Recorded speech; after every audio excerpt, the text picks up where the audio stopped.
Muy buenos días, estimados radioescuchas y seguidores de nuestras redes sociales, principalmente Facebook Live. Es un placer para el doctor José Luis López Chavarría, director del Seminario de Derecho Electoral, estar nuevamente con todos ustedes, desarrollando un capítulo más del programa Elecciones, Movimientos y Partidos. Un recorrido por la democracia en México.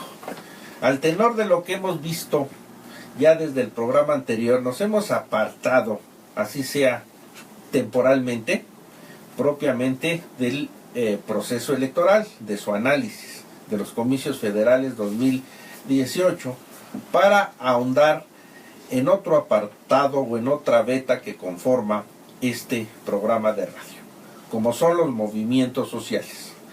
Y es el caso que en este 2018 la propia universidad está conmemorando los 50 años de celebrado ese movimiento estudiantil de 1968. Un verdadero parteaguas en la construcción de la democracia en México. Realmente a partir del movimiento estudiantil, social, cultural de 1968, México ya fue otro país. Nos acompaña el día de hoy realmente un invitado de lujo, un destacado profesor, estimado amigo de nuestra Facultad de Derecho. Y nos referimos al doctor Alejo Martínez Vendrell, quien solamente leeré algunos rasgos curriculares, pues para poder entrar directamente al tema. Desde luego el maestro doctor Martínez Vendrell es catedrático de la Facultad de Derecho, en donde imparte las cátedras de Problemas Socioeconómicos de México, Finanzas Públicas y Teoría Política. Dentro de su carrera académica, nuestro invitado de lujo de hoy ha sido becario del gobierno francés en el Instituto Internacional de Administración Pública en París. Además, es articulista tanto de los diarios nacionales El Sol de México como La Jornada de Baja California. Estimado maestro Alejo Martínez Vendrell, bienvenido, muchas gracias por estar en nuestro programa. Muchas gracias, al contrario, muy gentiles. Y damos el uso de la voz también a nuestros colaboradores habituales. Maestro Eduardo Oropesa Villavicencio, buenos días. Sí, muy buenos días. Angie Trujillo, buenos días, y aprovechamos para que dé nuestros puntos de contacto y redes sociales. Adelante, Angie. Sí, muy buenos días a todos. Estamos en Facebook como Seminario de Derecho Electoral, en Twitter como @Seminario Electoral, en Instagram como @electoralunam, en YouTube como Seminario de Derecho Electoral. Nuestro teléfono de contacto, por si desean enviar un WhatsApp, es el 55 44 94 87 74. Gracias. Muchas gracias, Angie Trujillo. Pues bien, nuestro programa del día de hoy lo hemos intitulado Vivencias y Reflexiones a propósito de los 50 años del movimiento de 1968. Y qué mejor que conocer de propia voz del maestro Alejo Martínez Vendrell, pues qué añoranzas, qué recuerdos tiene de esas etapas cuando realmente pues todo era diferente. Un México de hace 50 años, una sociedad, un país, unas inquietudes, todos éramos otros. ¿Qué nos recuerda, maestro? ¿Por dónde quisiera empezar a desarrollar esta interesante y hasta polémica temática? Maestro, adelante. Muchas gracias, doctor. Yo quisiera iniciar un poco contando cómo fue el inicio del movimiento del 68, porque ya voy a tratar de explicar después cuál es la repercusión, ¿no? Pero aparentemente no es trascendente, pero en verdad tiene su trascendencia. Sí, adelante, maestro. Entonces quisiera narrar algo que pues es poco conocido, cómo surgió el movimiento del 68. El movimiento del 68 surgió el 19 de julio de 1968. Ese día fueron a desayunar al Sambors de la Fragua unos jóvenes pues, que iban a desayunar, se juntaban su dinerito para ir a desayunar los famosos molletes, que eran innovación culinaria de esas épocas. Y que siguen vigentes hasta ahora, ¿verdad? Vigentes hasta ahora, sí. ¿Cómo no? Se extendieron mucho los molletes de Sanborns, y entonces era un plato relativamente barato, y pues de Sanborns era un lugar pues ahí que se podía desayunar hasta con servilleta de tela, etcétera, etcétera, ¿no? Entonces pues se hacían sus favoritos y se fueron a desayunar unos estudiantes de la preparatoria privada particular Isaac Ochoa Terena, y también coincidieron en el desayuno, en otras mesas, unos estudiantes de la vocacional 2. Al finalizar los de la prepa Isaac Ochoa Terena, iban camino hacia afuera y pasaron enfrente de la mesa de la vocacional 2, y a uno de los jóvenes de la vocacional 2 se le ocurrió darle pues a una nalgada a una atractiva dama que iba saliendo, y al grito de ella, el novio que iba ahí voltea y se regresan, se hacen de palabras y terminan en golpes adentro, empujones, y luego tuvieron que salir a terminar a golpes ahí en la esquina. Se armó la trifulca. Se armó la trifulca, sí, en Reforma y La Fragua. Hasta narran que un turista que estaba ahí dándose grasa, pues con su cámara, en esa época empezaban las cámaras Super 8, sí. Entonces tomó película del asunto. Pues todo pudo haber pasado ahí, pero resulta que el lunes 22 de julio, los jóvenes de la vocacional parece que estaban resentidos y quisieron buscar revancha, y se fueron a plantar enfrente de la prepa Isaac Ochoa Terena. Está Está en la Ciudadela. En la plaza de la Ciudadela. Por la calle de Bucareli. Y entonces ahí empezaron a hacer algunas agresiones. La directora tomó nota del asunto y entonces pues quiso salir, creyó que tenía la autoridad moral para salir y controlar a los jóvenes que estaban agrediendo ya. Salió la directora, pues no le hicieron caso, lo empujaron, y entonces ya los de adentro de la prepa Isaac Ochoa Terena decidieron salir, pero ya también iban con piedras, ladrillos, palos, etcétera, ¿no? Y se arma la trifulca ahí entre las dos escuelas, las dos preparatorias. Se arma la trifulca en la plaza en la Ciudadela. Cerca estaba pues ya no sé si por desventaja o ventaja, estaba cerca una estación de granaderos. Llamaron pues alarmados varias de las gentes por los daños que estaban ocasionándose. Sobre todo cuando pues no era muy común ese tipo de enfrentamientos de grupos sí, estudiantiles, ¿verdad? No era tan común, efectivamente, pues eran algo típico, ¿no? Claro. Pero pues se hizo ya grande, y entonces llegaron los granaderos, se aproximaron los granaderos, y los granaderos, pues como nuestros buenos policías, pues no son muy preparados para actuar en situaciones adversas. Pues no hemos logrado todavía tampoco ni a fechas actuales hacer que la policía cuando intervenga actúe con la suficiente prudencia o la suficiente habilidad o el profesionalismo. Y entonces entraron y pues ante el fenómeno de los jóvenes apedreándose, golpeándose y tal, pues decidieron pues parejo, ¿no? Y no entraron a separar o algo así, sino que entraron a golpear a los dos bandos. A reprimir, sí, a los dos bandos, ¿no? Pues sí, efectivamente hubo algunos lesionados, no hubo muertos, no hubo hospitalizados, no fue un asunto muy grave, ¿no? Y eso fue la chispa que encendió el movimiento estudiantil del 68. El punto de partida. Del movimiento estudiantil del 68. Eso hizo que de repente pues en la universidad, que pues sí era una escuela incorporada a la universidad, pues como muchas otras, no era de la universidad, pero entonces estalló el movimiento y empezó la protesta, el Estado represor, avienta tal, fue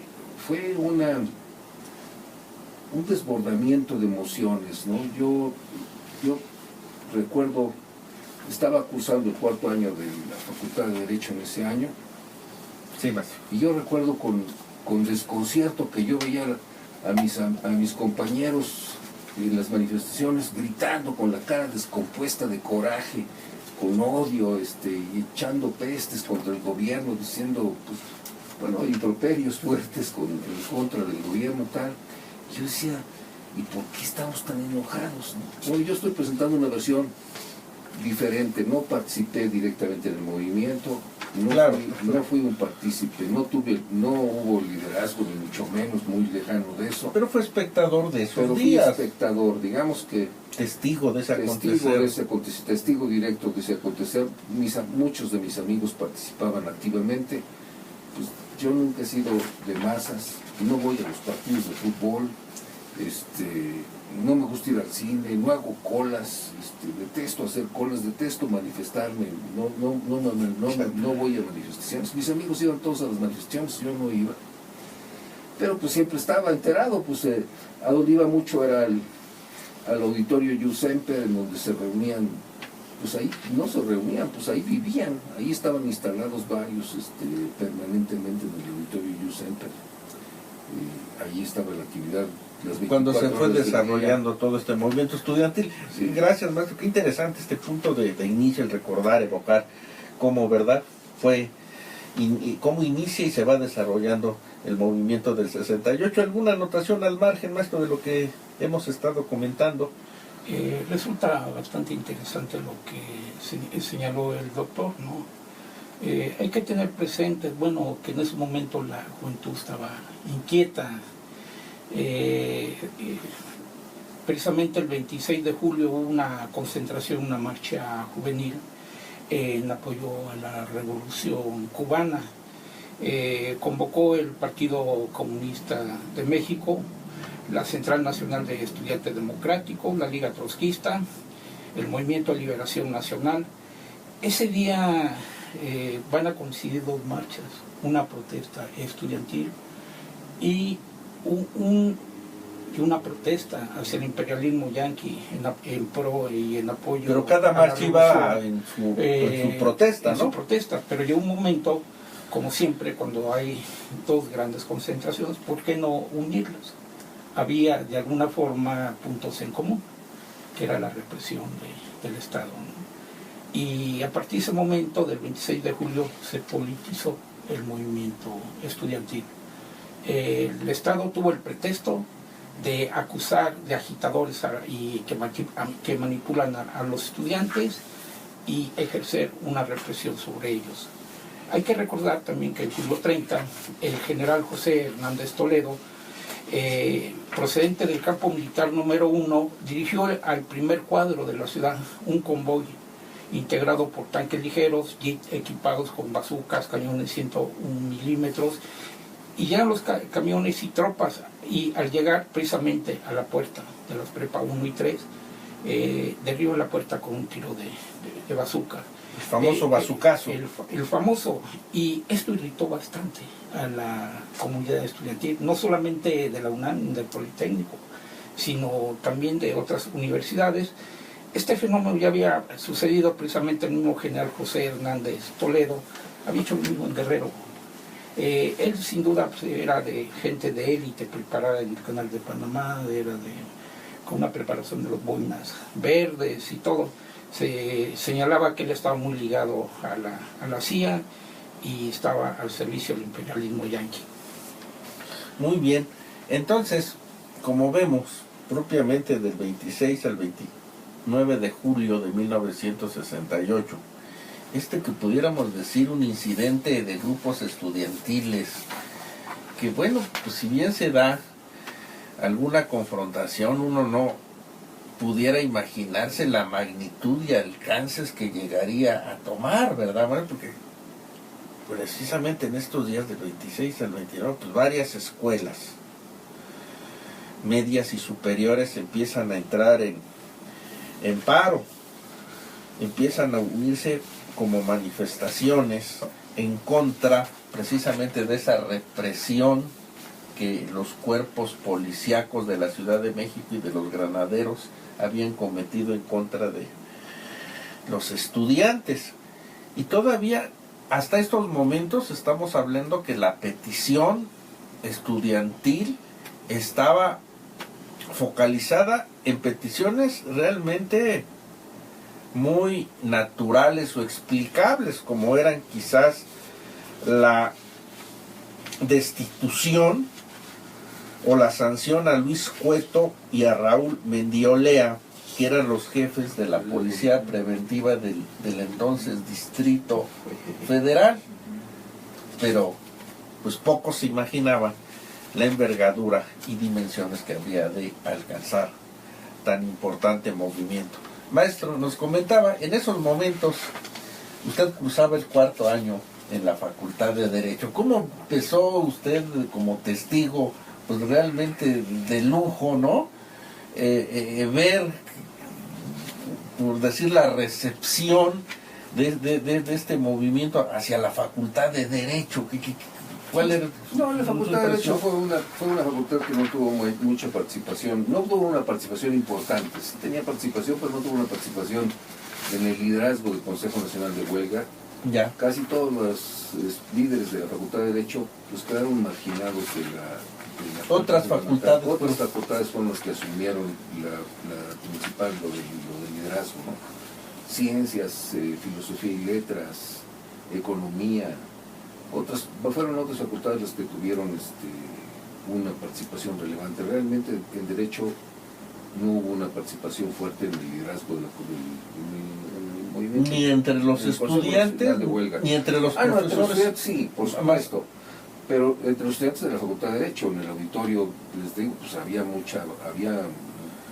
permanente actividad en la facultad, ¿no? Pero no, lo que yo quiero decir es que no hubo integrantes de la Facultad de Derecho que formaran parte del liderazgo fundamental del Consejo Nacional de Huelga, ¿no? Claro. Como que hubo una cierta marginación. Yo lo que quiero acentuar especialmente. Bueno, a ver, porque nos están anunciando que nos vamos al corte. Bueno, esto que viene nos parece muy interesante. En el segundo bloque tomamos como punto de partida esto. No le cambien, en un momento regresamos. Regresamos nuevamente, estimados radioescuchas y seguidores de nuestras redes sociales. Maestro Alejo Martínez Vendrell, quisiera retomar el punto. Sí, muchas gracias. Adelante. Miren, yo lo que creo, estoy convencido de que lo que había era efectivamente un estado de ánimo que estaba cambiando, una sociedad que estaba cambiando, que se estaba transformando. Lo que había era que vivíamos una sociedad sumamente autoritaria. Pero no era solo el gobierno, digamos, el gobierno fue el objeto del movimiento, el autoritarismo del gobierno fue el objeto del movimiento estudiantil 68. Pero no solo el gobierno era autoritario, ¿no? En esa época la familia era autoritaria. La escuela era autoritaria, la universidad era autoritaria. Veamos así como ejemplo del autoritarismo en época de la universidad. 2 años antes, sí, maestro, en 1966, también ya estando aquí en la universidad, en la Facultad de Derecho, hubo un movimiento que se volcó en contra de un secretario general de la Facultad de Derecho, y ese movimiento parece que, bueno, pues todos los elementos ahí es que sí, que efectivamente el secretario general de la Facultad de Derecho de aquel entonces era una persona pues con maltrato y autoritaria y ruda, ¿no? Había cometido algunos atropellos, y entonces un grupo de estudiantes pidió la destitución. Un principio de autoridad fundamental de aquella época era que las autoridades no se doblegan ante peticiones así, justamente lo contrario de lo que sucede ahora, ¿no? Un poco quizás nuestro problema es que hemos pasado de un autoritarismo excesivo a una permisividad también excesiva, ¿no? Claro. Eso es lo que ha sido de un extremo al otro. De un extremo al otro, ¿no? En aquella época pues se consideraba que ceder ante una demanda de los gobernados para que alguno de las autoridades fuera desplazada era una demostración de debilidad de la autoridad. Las debilidades de la autoridad no eran permisibles. Impensables en esos años. Impensables en aquella época. Así que pues hubo resistencia y parecía que había bastante justicia y derecho en despedir al secretario general de la facultad, pero como hubo resistencia, pues el movimiento se volvió en contra ya no solo del secretario general, sino en contra del director de la facultad, que pues era alguien que tenía la facultad en muy buen nivel. ¿Quién era en esos años nuestro director? Sepúlveda. Don César Sepúlveda, ilustre internacionalista. El ilustre internacionalista, que en verdad la facultad estaba en uno de sus mejores momentos. Era una facultad con muy buen nivel académico. Estábamos, era lo máximo de lo máximo en nuestra facultad de Derecho, ¿no? Sí, juristas de talla internacional. Todo, Mario de la Cueva, ¿no? Bueno, sí, en verdad, ni quiero ponerme a anunciar a todos. Urbina, pues, joyas de es impresionante. Don Eduardo García Mayer. Teníamos una lista gigante. No. Recasens, Margadant, muchos. Una constelación de verdaderas estrellas. De verdaderos estrellas, sí, efectivamente. Entonces, pues sí, pero estuvo ese fenómeno y teníamos también un estupendo rector que era el doctor Ignacio Chávez. Por supuesto. Y una gente súper bien, que también era los que se había preocupado por mantener un alto nivel académico de la universidad. Y terminó, pues el movimiento terminó también en esa rebelión contra el autoritarismo, contra esa forma de autoridad, y terminó pues haciéndole un daño fuerte a la universidad, a nivel académico de la universidad, que fue la caída del doctor Ignacio Chávez. Pero es una prueba de cómo se manejaban. Lo que quiero decir es que vivíamos una sociedad altamente autoritaria. Los padres eran autoritarios, ¿no? La familia, el padre era autoritario. Pues yo tenía amigos que le besaban la mano al papá, era parte pues, de un hábito normal, familiar. Un protocolo tradicional, familiar, sí, claro. Y no, pues uno no se podía atrever a decirle, bueno, mi padre fue bastante permisivo. Liberal. Pero digamos, a lo mejor por eso yo percibí el movimiento estudiantil del 68 de una manera totalmente diferente a como la percibían muchos de mis compañeros, ¿no? Por eso sí, pues yo sé que vengo a decir algo aquí que no acomoda dentro de la ortodoxia del comentario del movimiento estudiantil del 68, ¿no? Pero resulta que efectivamente vivíamos una sociedad autoritaria, una escuela autoritaria, una universidad autoritaria y por supuesto un gobierno muy autoritario, por supuesto. Sí, hay películas de esos años nuestros que inclusive proyectan como, sobre todo de algún actor así como don Fernando Domingo Soler, en un capítulo así como cuando los hijos se van y resulta que encarnan, digamos, de que les quedaban a ese tipo de actores el papel de paterfamilia severo, y el drama de la familia va en el sentido de dos que pudiéramos decir, imagínense, ovejas negras de esos años. Uno, porque la hija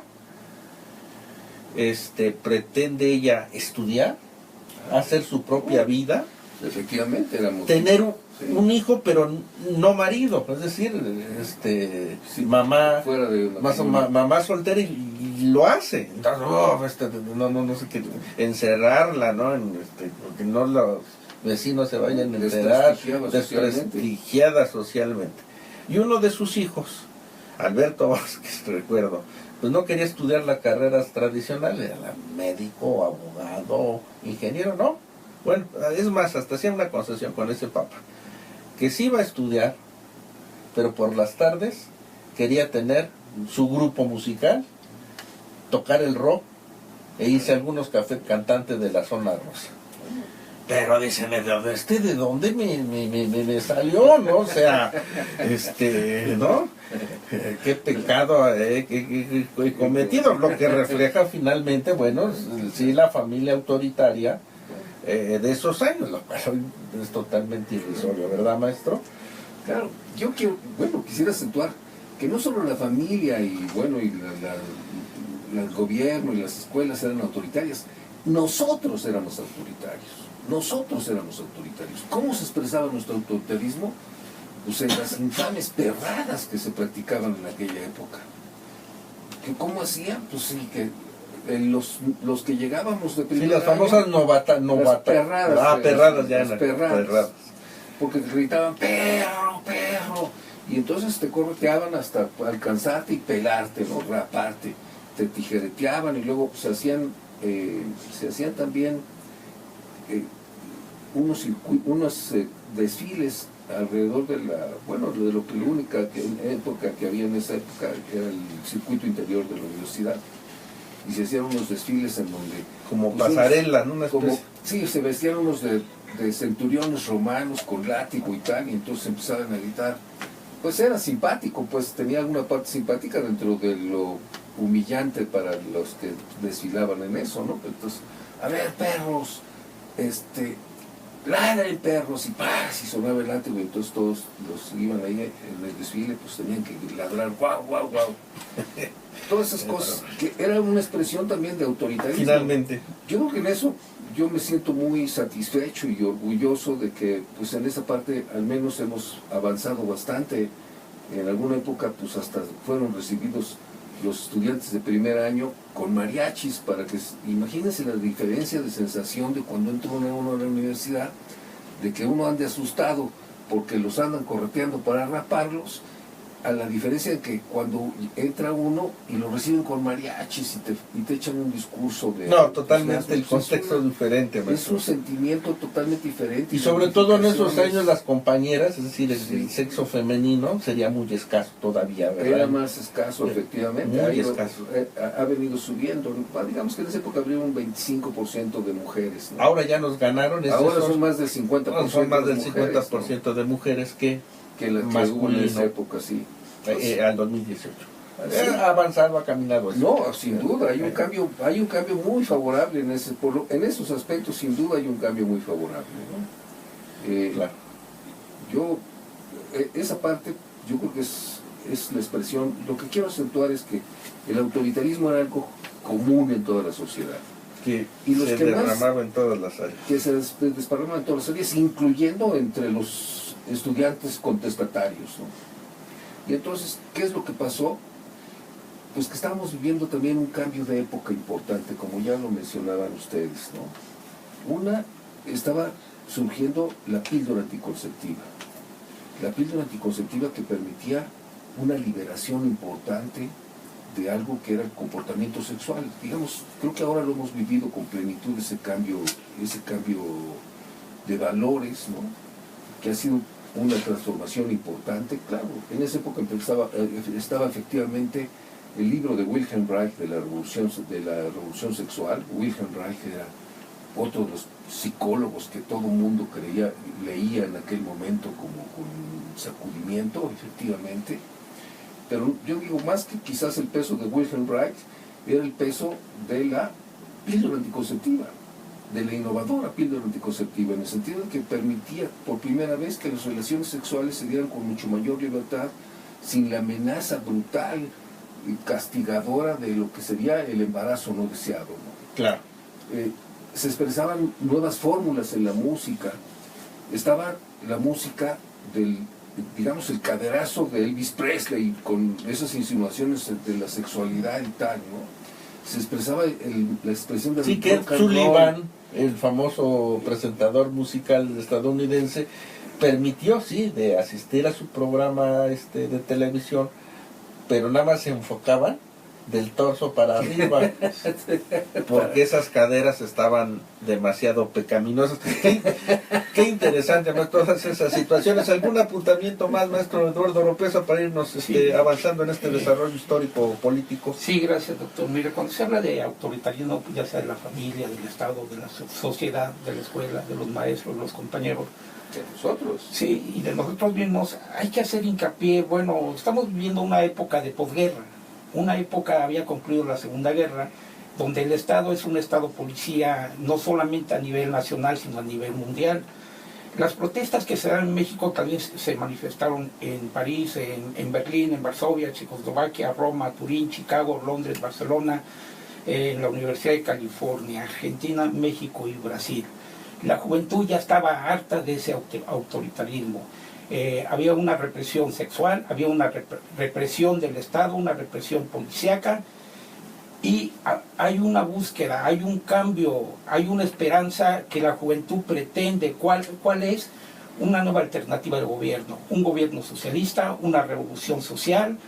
Para muchos, por ejemplo, el triunfo de la Revolución Cubana al mismo tiempo que estallaba la guerra de Vietnam, una guerra declarada injustamente o nunca declarada, donde los Estados Unidos únicamente hizo el ridículo con más de los 50,000 prisioneros que tuvo y perdió esa guerra. Y ahí es donde realmente el imperialismo empieza a ceder. Toda esta búsqueda, tanto política, igual de la juventud, también se canalizó a través de los hippies, a través de movimientos ecologistas. No se diga, por primera vez se cuestionó en los Estados Unidos la segregación racial. Surgen grandes líderes en toda América Latina, en Estados Unidos, la mayor parte de ellos son asesinados, incluyendo al presidente de los Estados Unidos, a John F. Kennedy, a los hermanos. No se diga a Martin Luther King. No se diga, por otro lado, lo que usted señalaba en relación en torno a la píldora. Hay un conflicto muy grave con la Iglesia Católica. Por primera vez se enfrenta a la sociedad con la Iglesia, se enfrenta a la familia. La píldora se aplicaba de una forma clandestina, no había la anuencia de los padres para emplearla, sobre todo si una mujer se le descubría que utilizaba píldoras anticonceptivas, era degradada socialmente porque iba en contra de las estructuras sociales. Es un movimiento, digo, el 68 de búsqueda de cambio del ser, del deber ser, y gracias a ello, como bien lo señaló el doctor José Luis López, es un movimiento social que permitió la coyuntura en las siguientes décadas, por ejemplo, abrogar o derogar el artículo 145 bis y acabar con el Estado policía. Ese famoso delito de disfunción social, que cualquier individuo que se manifestara, cualquier que expresara algo en contra del Estado, se le aplicaba y se iba directamente a Lecumberri. Gracias a ese movimiento hubo una reforma política, hubo un registro de partidos, surge el Partido Comunista, deja la clandestinidad, y aparecen nuevas fórmulas que se van a reflejar en los movimientos, tanto social, movimientos políticos, no se digan las reformas del Estado. Qué interesante. De luego que los de la mesa estamos coincidiendo como este final de la década de los 60, principios de los 70, se ve entrecruzado, ¿no? A manera de urdimbre por la necesidad de cambio en las estructuras autoritarias, y desde luego incide en el cambio cultural, musical, educativo. Un cambio que estaba alcanzando diversas latitudes, diversos estados, diversas comunidades políticas. México no pudo ser la excepción. Antes de darle nuevamente la voz a nuestro maestro Alejo Martínez Vendres, me gustaría, y con esto nos iríamos ya casi al corte, que diera nuestros datos de contacto en nuestras redes sociales para aquellos que nos quisieran formular algún comentario o algún cuestionamiento. Adelante, Angie. Claro que sí, doctor. Estamos en Facebook como Seminario de Derecho Electoral, en Twitter como @electoralunam, en Instagram como @d.electoralunam, en YouTube como Seminario de Derecho Electoral. Nuestro WhatsApp es el 55 44 94 87 74, por si gustan enviarnos algún comentario o sugerencia. Gracias. Muchas gracias, Angie. Estimados radioescuchas, público televidente a través de Facebook Live, no le cambien, en un momentito estamos con ustedes. Gracias. Continuamos. Maestro Alejo Martínez Vendres, me gustaría a estas alturas del programa que pudiera exponernos, ya que ha estado hablando de estas situaciones de cuestión autoritaria que permeaban el modo de ser del gobierno político, la misma sociedad, los individuos en lo particular, ¿verdad?, propio de este contexto cultural que se vivía. Pero a ver, en la Facultad de Derecho, el ambiente que propició en la academia, en la actitud de los profesores, de los grupos estudiantiles que le tocó vivir, cuál era la percepción, el nivel académico, de lo que pudiera recordar, que aunque pudiera diferir o tener un punto de vista desde luego particular, pero pues finalmente es lo que nos ayuda a comprender este movimiento social estudiantil que estamos escudriñando, ¿verdad? Bueno, yo quisiera quisiera especialmente orientar este comentario al fenómeno de lo que se estaba viviendo en esa época, que era un cambio muy importante en la sociedad. Les decía, estaba cambiando, había expresiones que estaban cambiando y que pedían libertad, ¿no? La sexualidad era algo que latía en la juventud. Tengamos en cuenta que este movimiento es un movimiento muy atípico, si podemos ubicarlo históricamente. Es un movimiento de élites, de élites juveniles universitarias. Es decir, no fue un movimiento popular, fue un movimiento que se generó solo en los ámbitos estudiantiles y en los ámbitos universitarios, ¿no? Ahí fue el meollo, pues la parte dura del movimiento. Eso, ahí se extendió en muchas partes del mundo, efectivamente, pero todos fueron movimientos universitarios. ¿Qué era lo que había? Eran movimientos universitarios de los que toda la lista que se acaba de escuchar, que se expresó en esa Sí, parte, la famosa Universidad Sorbona también entró en su momento sí, en paro, armaron barricadas en París, sí. hicieron tambalear a Charles de Gaulle mismo. Sí, Alemania también hubo un movimiento muy importante, líderes que se fueron conocidos, jóvenes líderes universitarios que aparecían en todos los periódicos del mundo, ¿no? Especialmente los franceses y los alemanes.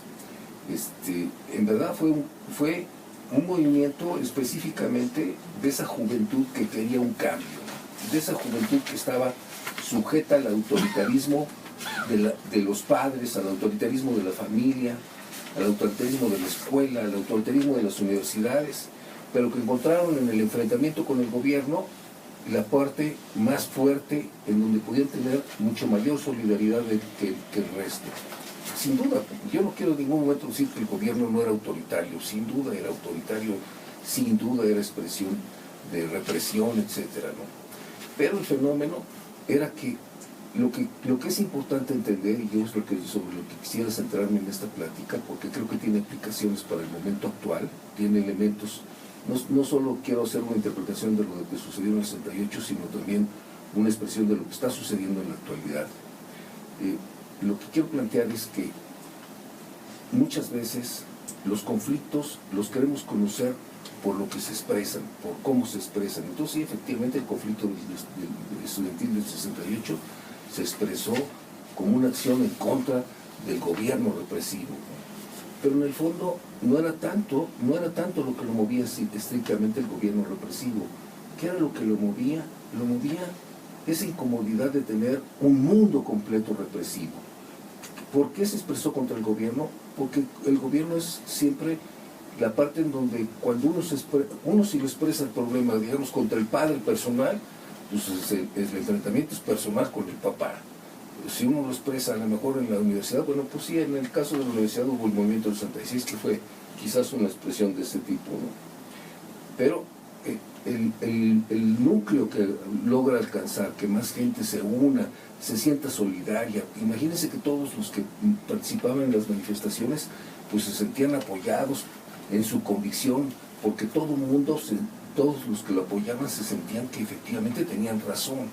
Entonces, siempre volcarse contra el gobierno es una parte que contribuye a darle una salida más fácil a las expresiones de conflicto. Imagínense, digamos, yo lo quiero exponer, por ejemplo, exponía yo el asunto de la represión en la Ciudadela diciendo este asunto de que ¿qué es lo que hizo estallar el movimiento del 68? La nalgada que le pegaron a Luisa en esa situación de los Zambos de la Frava. Y pues yo preguntaría, si no le hubieran pegado la nalgada a Luisa, ¿no hubiera estallado el movimiento estudiantil del 68? Pues yo estoy seguro que hubiera buscado cualquier otro otra causa de expresión. Fue como la gotita que derramó el vaso en ese momento. Bueno, el pretexto. Fue una cosa aparentemente intrascendente, pero ¿qué es lo que había atrás? seguro iba a explotar el movimiento del 68. ¿Por qué no iba a explotar? Porque estaba ese sentimiento, ese rompimiento de dos generaciones, ese rompimiento de sentimientos completamente encontrados, ¿no? Dos mundos que chocaban. La música, empezaban también en esa época surgieron los hippies también, empezó a usarse mucho más la droga. Todas esas eran formas de expresión de una mayor libertad, de rebelión contra el autoritarismo excesivo, ¿no? Ese autoritarismo excesivo había ocasionado rebelión, ¿no? ¿Y qué es lo que está pasando? Un poco, de alguna manera estamos viviendo a veces ahora otra forma en que se está dando un conflicto interno muy grave en la sociedad, y lo estamos expresando pues también un poco contra los gobiernos. Claro. ¿Qué es lo que está? Es algo, por ejemplo, ahorita estamos viviendo una inconformidad que se da en los países desarrollados muy acentuadamente y también sorprendentemente, porque en los países desarrollados nos estamos acostumbrando a tener menos conflictos, ¿no? El maestro Dudek siempre había planteado que a medida que crece el desarrollo económico, tienden a amortiguarse las controversias y las dificultades entre los estratos sociales, entre las clases sociales. Y pues parece que eso había tenido cierta razón, había venido planteándose por cierta razón, hasta últimamente en que se está cuestionando esto, ¿no?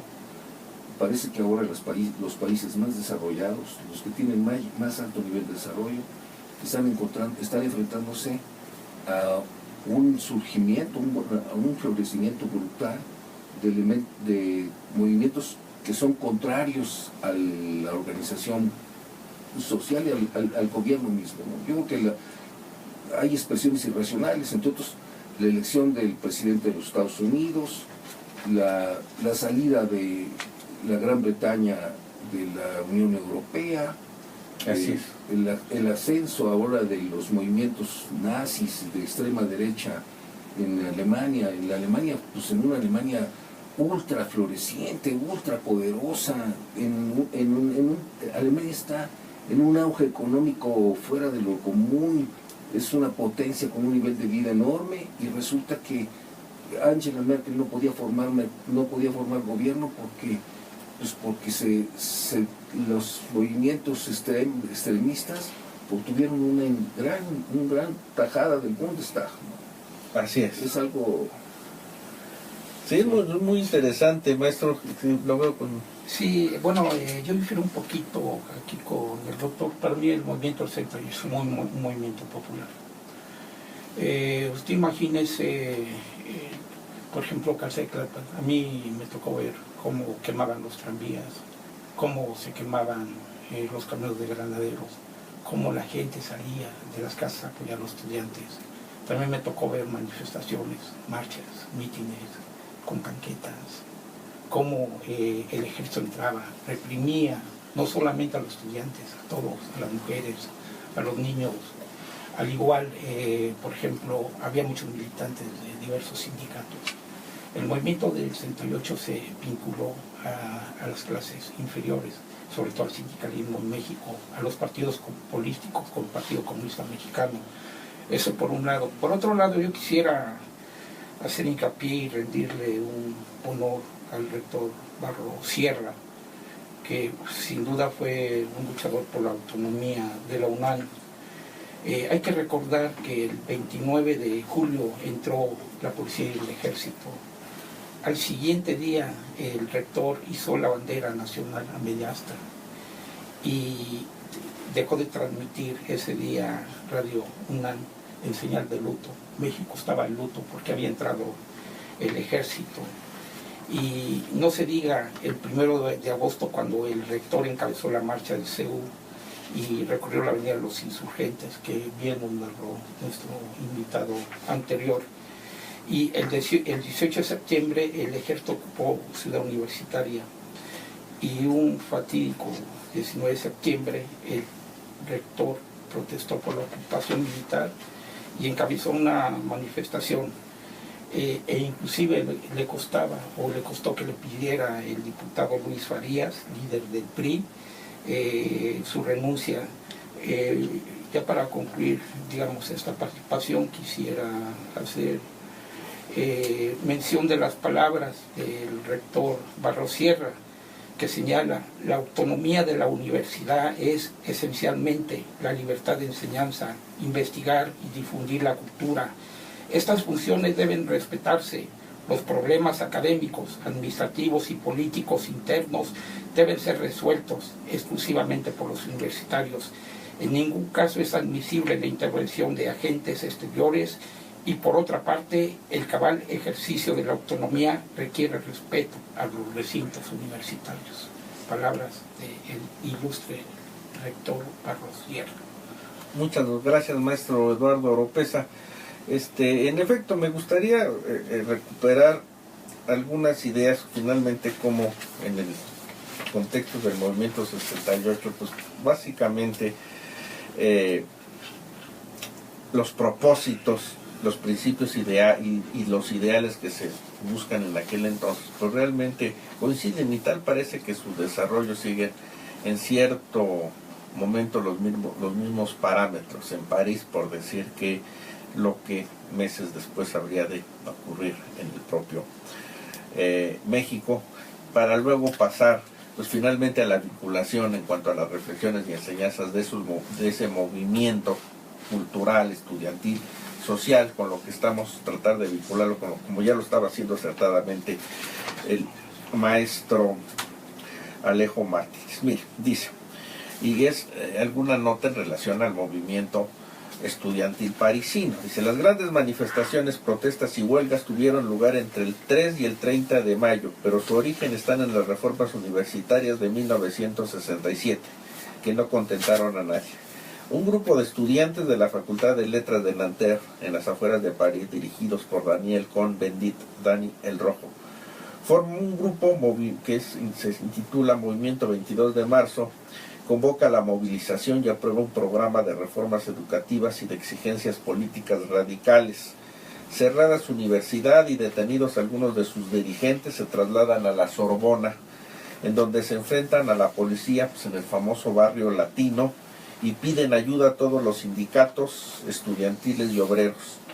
Las protestas se multiplican al centro de París, se llena de barricadas, y en la noche del 10 de mayo la policía lanza su asalto masivo para intentar recuperar el control. Fracasa en el choque, resultan heridas más de 1,000 personas, 400 de ellas graves, y en respuesta los sindicatos principales convocan a una huelga general para el día 13. El seguimiento fue desigual, pero la manifestación de París sacudió el mismo día más de 1 millón de franceses. Las reivindicaciones estudiantiles se eclipsan y los sindicatos convocan nueva huelga general e indefinida a partir del 17, que esta vez sí paraliza el país. De 9 a 10 millones se sumaron a ello. Bien, resulta interesante, como lo apuntaba nuestro querido maestro Alejo Martínez Vendrell, en el sentido del tipo de repercusiones, ¿no?, que este movimiento estudiantil en su momento tuvo, y las causales y los motivos que en un momento desarrollaron su desarrollo. A 50 años nuevamente, pues tal parece que unos procesos cíclicos, que las sociedades se enfrentan nuevos dilemas y nuevos retos. Quizás ya no sean ese tipo de inquietudes, de autoritarismo en los términos y condiciones que se han descrito, pero tenemos una problemática social fuerte, que lo estamos viendo con una serie de críticas, de hartazgo, y por qué no decirlo, de rechazo a las condiciones políticas en que se encuentra el país, y que de una u otra manera, lo hemos comentado a lo largo de este programa, se ha visto inmerso el desarrollo del proceso electoral 2018, en donde nuevamente una sociedad juvenil exigente, pero ahora etiquetada con el término de los millennials, a su modo de ver y entender, y a través de tweets y de redes sociales hacen sus planteamientos y protestas en concreto. Temática que, como me llaman, que vamos a corte, me gustaría abordar a manera de conclusión este nuevo tipo de matices y de manifestaciones que nos está tocando presenciar nuevamente. En un momento regresamos. Estamos con ustedes, maestro. Su cierre final para despedir el programa. Bueno, pues yo solo diría que efectivamente el movimiento estudiantil de 1968 tiene unas lecciones para la época moderna, ¿no? Y es que si queremos comprender los fenómenos, tenemos que no solo quedarnos interpretando lo que aparece en el exterior, sino tratar de buscar cuáles son las causas subyacentes, qué es lo que yace detrás de la problemática, no solo cómo se expresa, sino qué es lo que está en verdad moviendo la inconformidad, ¿no? Y creo que ahora en los países desarrollados, y no estamos tampoco despegándonos en los subdesarrollados, estamos viviendo una etapa sumamente difícil que está caracterizada por lo que se puede denominar la creciente precarización del empleo, que es una decadencia en los niveles de vida, ¿no? Es más largo, habría que tener otro programa para explicar este asunto. Muchas gracias. Angie Trujillo, maestro Eduardo Oropeza. Por razones de tiempo agradecemos sus comentarios. Su amigo el doctor José Luis López Chavarría les agradece por su atención en un programa más de elecciones, movimientos y partidos. Un recorrido por la democracia en México. Hasta pronto.